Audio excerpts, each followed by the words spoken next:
All right, buckle up, darlings, because our favourite privacy-obsessed duo, Harry and Meghan, just delivered another masterclass in Look at Me activism. Over the weekend, they bravely sacrificed a precious moment of quiet reflection, presumably contemplating their next podcast deal to grace the annual Zajfen tennis tournament.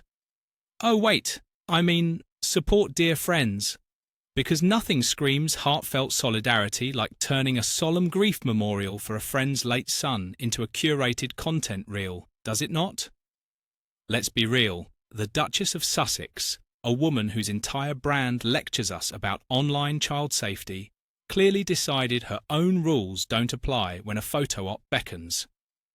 We're talking carefully filtered Instagram snaps naturally, captioned, proudly supporting. One gem features Meghan hugging the bereaved Kelly, as if paparazzi weren't lurking. Then the pièce de résistance, Harry, getting alarmingly chummy with Kelly's teenage daughter, Lily, under the caption, Our other favourite Lily. Imagine your own daughter used as a prop by a grown man gazing directly into the camera mid-hug, like he's auditioning for a particularly smarmy cologne ad. Goosebumps, people, and not the good kind. It's a warm embrace doubling as a red carpet pose. Unsettling doesn't even begin to cover it. Truly unsettling, if we're being honest. The sheer, breathtaking hypocrisy is almost an art form. Meghan, champion of protecting children online, who partners with organisations and preaches from her digital pulpit, suddenly forgets every sermon. Bam! A slow-motion clip of a non-consenting teenage girl running across a court. Bam! A tight hug, immortalised on her grid for millions. 2 instances, both centred on someone else's child, all for engagement.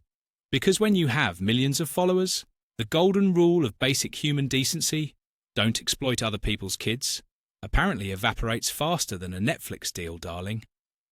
And Harry? Bless his heart. His facial expression during that hug screams, Meghan coached me for this angle. You can practically hear the inner monologue. Camera, camera, where's the camera? Must hit my mark. They just gave speeches about safeguarding children, only to grief-bomb a solemn memorial with a ring light. Seriously? Meanwhile, where were their own precious children, Archie and Lilibet? This was a children's charity event, a perfect wholesome family moment. But no, apparently, hugging other people's kids for content is simply preferable. One can only assume their little ones are busy being raised by a rotating cast of nannies, or perhaps a flock of particularly astute Sussex sparrows. Then there's the fashion statement. Meghan sauntered in wearing a white halter-neck dress, paired with dark brown flip-flops that made her toes look like they were desperately trying to file for diplomatic asylum.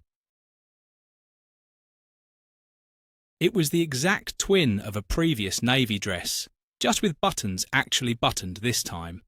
Consistency, at least. Not at home with her kids, but always ready with a designer outfit and what some might call a new wig. And of course, she didn't just attend, she clung, holding hands with Kelly like she was starring in a Lifetime movie called Clingy Koala, A Duchess's Embrace.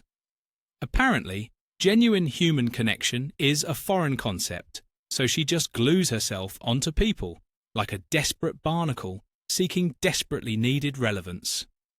This entire spectacle was a masterclass in staged authenticity. They don't attend events.